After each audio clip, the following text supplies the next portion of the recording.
अस्सलाम वालेकुम, this is Abdul Rahman. Welcome back. PSX player के प्लेटफॉर्म से मुखातिब हूँ। आई होप कि आप सब लोग खैरियत से होंगे। आज की मार्केट को वॉच करते हैं, आज रिव्यू लेते हैं क्या आज मार्केट ने परफॉर्म किया है और आगे मार्केट कैसा परफॉर्म कर सकती है।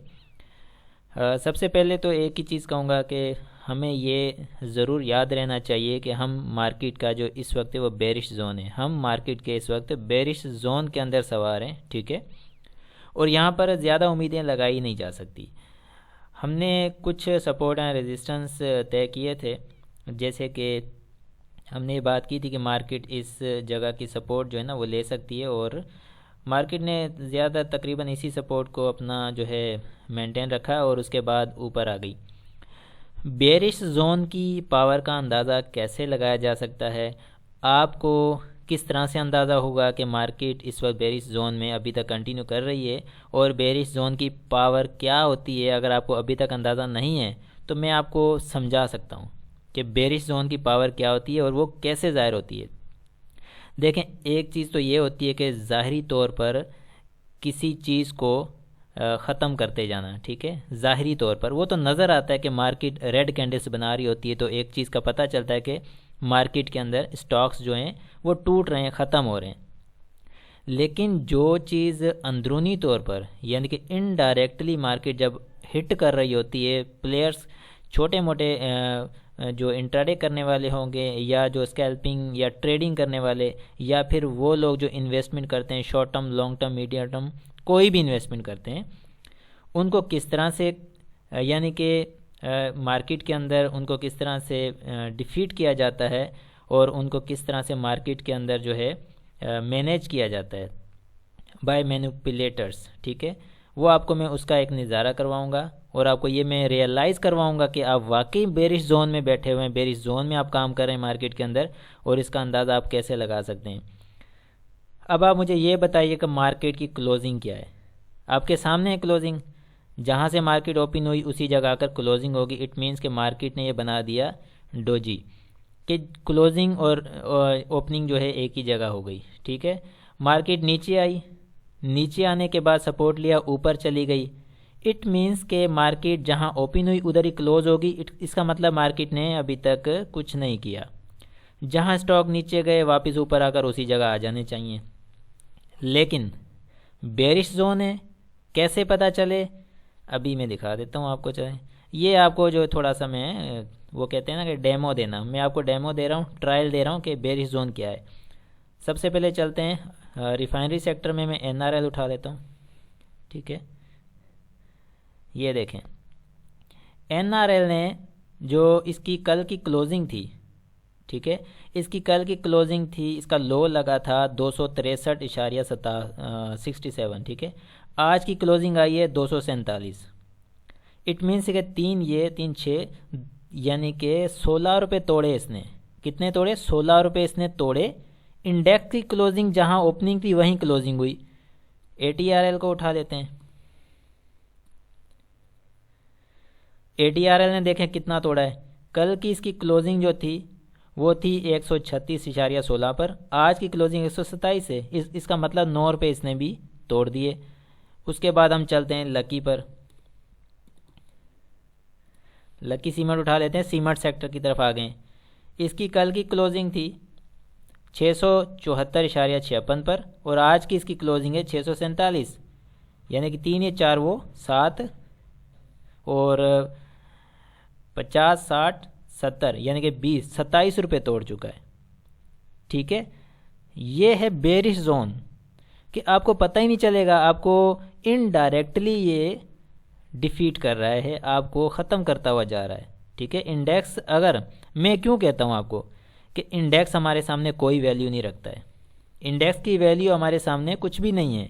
हम 10% भी इंडेक्स को काउंट नहीं करते अपने हम स्ट्रेटजीज़ के अंदर जो है ना, क्योंकि इंडेक्स तो वो है ही नहीं। इंडेक्स तो ज़ीरो दिखा रहा है, ना इसने सेलिंग दिखाई, ना इसने पॉजिटिव हुआ, ना नेगेटिव हुआ। जहाँ से ओपन हुआ वहीं क्लोज हो गया, नीचे चला गया, ठीक है। स्टॉक भी नीचे गए, ऊपर आया है, इंडेक्स की क्लोजिंग सेम उसी जगह पर होगी जहां ओपनिंग हुई, तो स्टॉक्स भी तो ऊपर आने चाहिए थे। लकी ऊपर आना चाहिए था, ATRL, NRL, GHNI, PSMC, उसके साथ बाकी कितने ही स्टॉक्स ऐसे हैं जो लोअर लाख पर पड़े हुए हैं, और लोअर लाख के आसपास घूम रहे हैं। कुछ ऐसे स्टॉक्स हैं, नेट सोल है, लोअर लाख। कितने स्टॉक्स आपको दिखाऊं? चले नेट सोल को भी देख लेते हैं एक बार। मैं कुछ स्टॉक्स आपको मैं ये दिखा रहा हूँ ताकि आपको अंदाज़ा हो इन चीज़ों का। देखें, इसकी क्लोजिंग थी लास्ट टाइम 95 पर, अभी की क्लोजिंग 90 है, 5 रुपये तोड़े इसने भी। अच्छा, टीआरजी को देख लेते हैं कि टीआरजी ने क्या किया है। ठीक है, ये सारे वो स्टॉक्स हैं जो इंडेक्स के ऊपर असर डालते हैं, इंडेक्स को घुमा के रख देते हैं। इसकी जो क्लोजिंग थी वो आई थी 81 पर, 81.73 पर। अभी की क्लोजिंग कहाँ है? 77 पर। यानी कि इसने भी 4-5 रुपये तोड़े। तो आपके हर स्टॉक ने पैसा तोड़ा, आपके हर स्टॉक ने माइनस परफॉर्म किया है। और ऐसा नहीं, ठीक ठाक माइनस परफॉर्म किया है, लोअर लॉक्स लगाएं। आपका इंडेक्स कहाँ है? कोई यहाँ पर हलचल है? इसलिए हम इंडेक्स को 5% भी नहीं लेते हैं। हम अपनी स्ट्रेटजी में इंडेक्स को कुछ समझते ही नहीं है। हम हर इंडिविजुअल स्क्रिप्ट्स के ऊपर काम करते हैं और हर इंडिविजुअल स्क्रिप्ट्स के ऊपर बेसिकली उसके फंडामेंटल्स, उसके टेक्निकल्स और एज अ रैशनल एनालिसिस करते हैं उसके ऊपर हम, और उसके बाद हम स्ट्रेटजीज बनाते हैं। और दूसरी चीज़,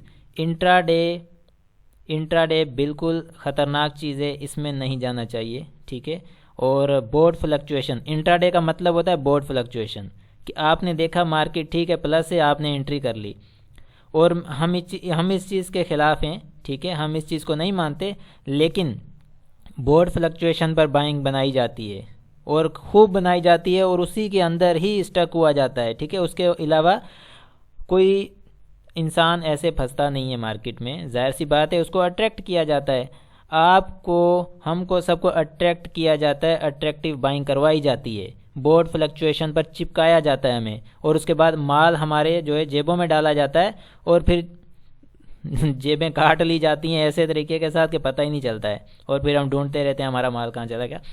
तो ये चीज़ें देखें, हकीकत है ये आपके सामने मैंने प्रैक्टिकली चीज़ें रखी हैं। तो ऐसे ही तो मैं नहीं बात कर रहा ना, प्रैक्टिकली आपके सामने रखी हैं।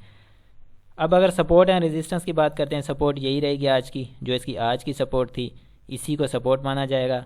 और इसका जो रेजिस्टेंस है वो हम रख लेते हैं।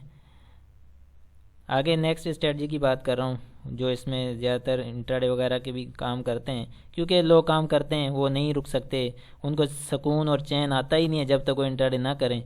तो उनके लिए फर्स्ट रेजिस्टेंस यही रहेगा जो आज का इसका हाई लगा है। ठीक है, और उसके बाद सेकंड जो है फर्स्ट रेजिस्टेंस इसका 43,591 और सेकंड जो है 43,900 का रहेगा, सेकंड रेजिस्टेंस है। ठीक है, सपोर्ट आज की इसने जो लो लगाया वही सपोर्ट रहेगा, जो कि 42,700 के आसपास है। ठीक है, ये हो गया इसके सपोर्ट रेजिस्टेंस। आरएसआई देखें तो आरएसआई ठीक है, आरएसआई नीचे ही काम कर रहा है और इसके अंदर कोई इतनी अच्छी पोटेंशियल नज़र नहीं आई।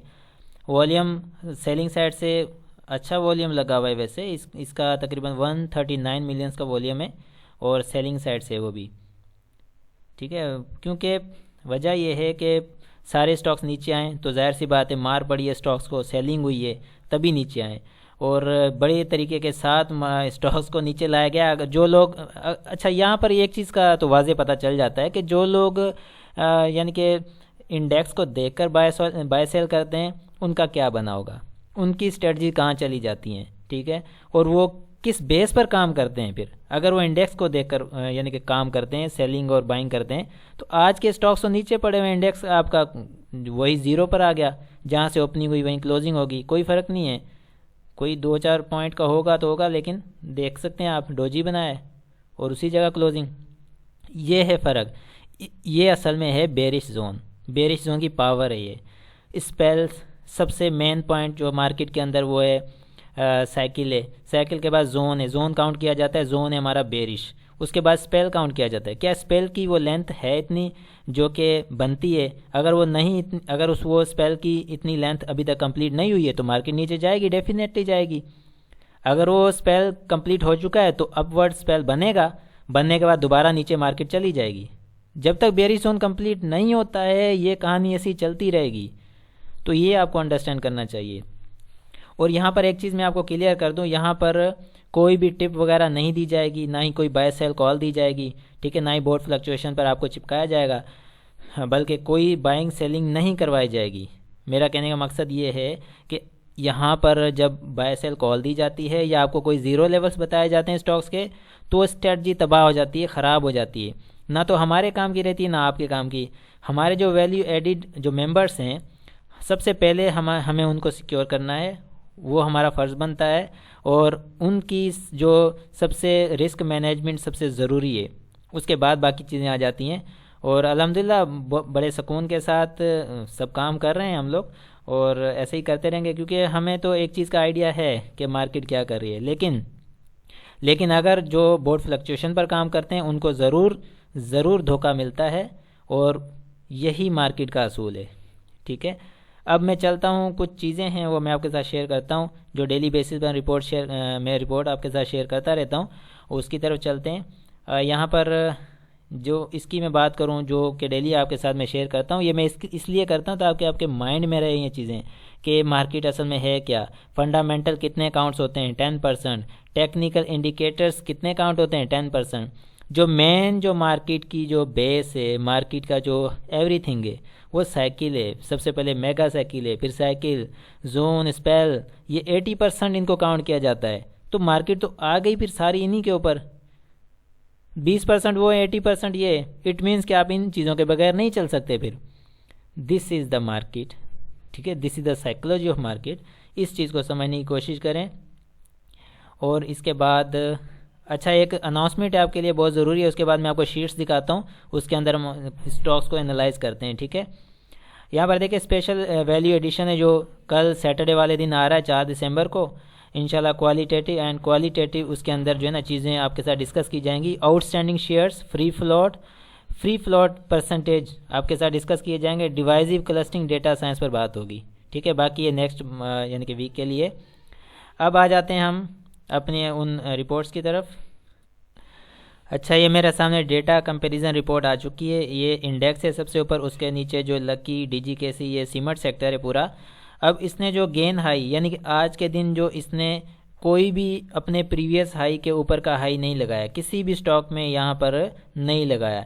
इट मीन्स कि आज जो 200-300 पॉइंट 400 पॉइंट के करीब जो मार्केट प्लस हुई है, उसके अंदर ये इन स्टॉक्स ने अपने हाई को ब्रेक किसी ने भी नहीं किया, अपने लास्ट पिछले वाले हाई को।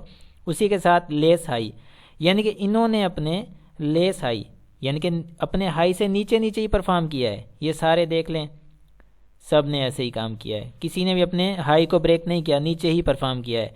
गेन लो को गेन जो है सब ने किया है। ठीक है, यहाँ पर लेस लो, गेन लो का मतलब जो भी स्टॉक्स थे जिन्होंने लो लगाया था अपना लास्ट, उससे ऊपर का लो नहीं दिया, नीचे का लो दिया है। जैसे कि 42,752 की क्लोजिंग आई है। ठीक है, उसकी जो लेस लो, इसने ये लो लगाया है 42,752 का। ठीक है, अगर ये यहाँ पर ना होता ब्रैकेट्स में, अगर ये प्लस में होता तो इट मीन्स कि मार्केट गैप अप के साथ ओपन होती और नीचे का लो नहीं देती। तो ये सारे स्टॉक्स ने लेस लो दिया है, यानी कि जितने भी स्टॉक्स हैं सब ने नीचे का लो लगाया है। कोई भी स्टॉक्स ऐसा नहीं है जो पॉजिटिव परफॉर्म किया हो और ऊपर की क्लोजिंग दी हो और नीचे अपने प्रीवियस लो के नीचे ना गया हो, सब गए हैं, ये देख लें।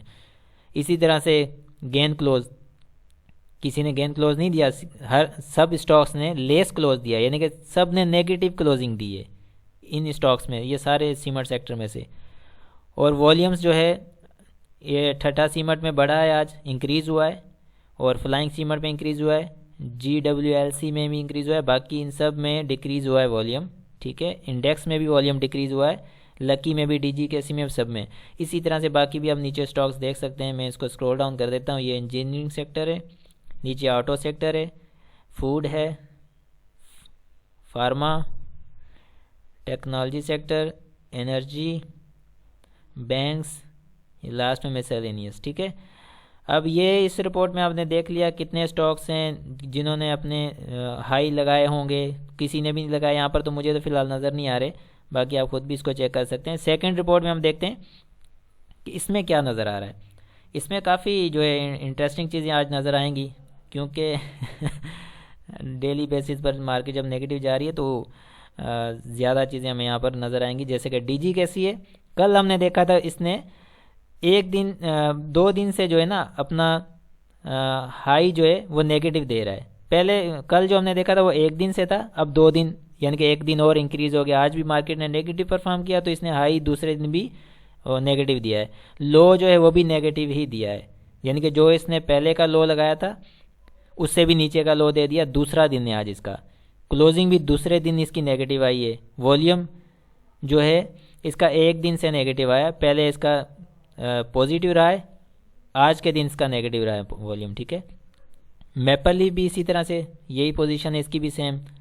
और सिस्टम को अगर देखते हैं तो कल भी हमने सिस्टम की बात की थी। हाई जो सिस्टम 3 दिन से नेगेटिव दे रहा है, यानी कि जो हाई था वो लोअर लो लगा रहा है, हायर लो, यानी कि हाई का लो फिर हाई का लो फिर हाई का लो, 3 दिन से मुसलसल ये हाई का लो लो लगाता जा रहा है सिस्टम। आज भी इसने बल्कि 2 दिन से लोअर लो लगा रहा है, ठीक है, लो का भी लो लगा रहा है। दूसरा दिन है आज इसका, क्लोजिंग 3 दिन से नेगेटिव दे रहा है, यानी कि इसकी जो क्लोजिंग आई है उसके नीचे नीचे की क्लोजिंग जा रही है इसकी 3 दिन से। वॉल्यूम 2 दिन से इसका पॉजिटिव जा रहा है, यानी कि इंक्रीज़ हो रहा है, ठीक है। इसी तरह से आप बाकी भी चेक कर सकते हैं। इससे ये होगा कि आपका पूरा इंडेक्स जो है ना उसको उसके सारे आप स्टॉक्स जो है ना एक वन जो शीट के ऊपर आप एनालाइज कर सकते हैं कौन से ऐसे स्टॉक्स हैं कंटिन्यूसली 2-2 3-3 दिन से लो लगा रहे हैं। इस शीट का एक बहुत फ़ायदा है वो मैं आपको बता देता हूँ। जैसे कि ये सिस्टम है 3 दिन से हाई जो है 3 दिन से जो है नेगेटिव हाई दे रहा है ना, 2 दिन से लो नेगेटिव यानी कि लोअर लो लगा रहा है। अगर ये 3-4 दिन से लोअर लो लगाता जाए तो चौथे या 5वें दिन ये पॉजिटिव मार्केट में स्क्रिप्ट परफॉर्म करते हैं। ये साइकोलॉजी है मार्केट की, ठीक है। अगर 3 दिन मुसलसल कोई लोअर लो लगाता जाए स्टॉक, चौथा दिन लगा दे तो 5वें दिन वो परफॉर्म कर जाता है। इस तरह से आप अपने इन स्टॉक्स को एनालाइज कर सकते हैं कौन से स्टॉक कितने दिन से लोअर लो लगा रहे हैं, कितने दिन से हायर हाइज हैं, या वॉल्यूम कितने दिन से कम या ज़्यादा हो रहा है। ये सारे सेक्टर से मैं स्क्रॉल डाउन कर रहा हूँ, आप इनको एनालाइज कर सकते हैं, ठीक है। ये फार्मा टेक्नोलॉजी, ठीक है, ये इस तरह से है। आपके बहुत काम की ये चीज़ें, एक ही शीट के ऊपर आप पूरी चीज़ें जो एनालाइज कर सकते हैं बड़ी आसानी के साथ। तो ये थी मार्केट आज की। तो यहाँ पर मैं सिर्फ आपको एक ही मशवरा देना चाहूँगा कि आप अपना पैसा सही जगह लगाएं, सही वक्त पर लगाएं, ठीक है, और सही जोन में लगाएं, ठीक है। सबसे बेस्ट जो स्ट्रेटजी होती है वो यही होती है कि आप जो है कंसोलिडेशन और अकुमुलेशन जोन में जो है फिर कंसोलिडेशन डिस्ट्रीब्यूशन में जाकर काम करें। ये तरीक़ेकार हैं सही तरीके से। Short term, medium term, long term investment होनी चाहिए, वरना जो है इसके इन चीज़ों के अलावा मार्केट में सर्वाइव नहीं किया जा सकता। सबसे पहले डीप नॉलेज का होना ज़रूरी है और नॉलेज को यूटिलाइज़ करना मार्केट के अंदर, ठीक है, सही जगह उसको यूज़ करना, ये सबसे बेस्ट स्ट्रेटजी है। तो आपका पैसा है, ठीक है, आपके बच्चों का पैसा है और आप इस पैसे को इस तरह से ज़ाया ना करें, इसको सही जगह इस्तेमाल करें, सही जगह सही तरीके के साथ लगाएंगे, इंशाल्लाह आपको फ़ायदा भी होगा, आपके घर में भी खुशियाँ आएंगी और आपकी फैमिली भी खुश रहेगी। इसी तरह से आपका मुआशरा भी खुशहाल होता है और इसी तरह से हमारे मुल्क में भी तरक्की होती है। आप तरक्की करेंगे तो डेफिनेटली हमारा मुल्क भी तरक्की करेगा, ठीक है। तो इन चीज़ों को बाय गॉड इन चीज़ों को बड़ी जो है ना बड़े एहतियात के साथ लेकर चलना पड़ता है, क्योंकि इन्वेस्टमेंट का मामला है। बिज़नेस कोई भी हो तो बिज़नेस को बिज़नेस समझ के किया जाए तो ज़्यादा बेहतर रहता है। तो सट्टेबाजी या सट्टे वाले स्टॉक्स के अंदर इन्वेस्टमेंट करने से गुरेज करें और ठीक प्रॉपर जगह पर इन्वेस्टमेंट करें। यही मेरा आपके लिए मशवरा है। तो इंशाल्लाह फिर इसी तरह से हमारा साथ बरकरार रहेगा। मिलते हैं नेक्स्ट वीडियो में। अपना बहुत सारा ख्याल रखिएगा। अल्लाह हाफिज़।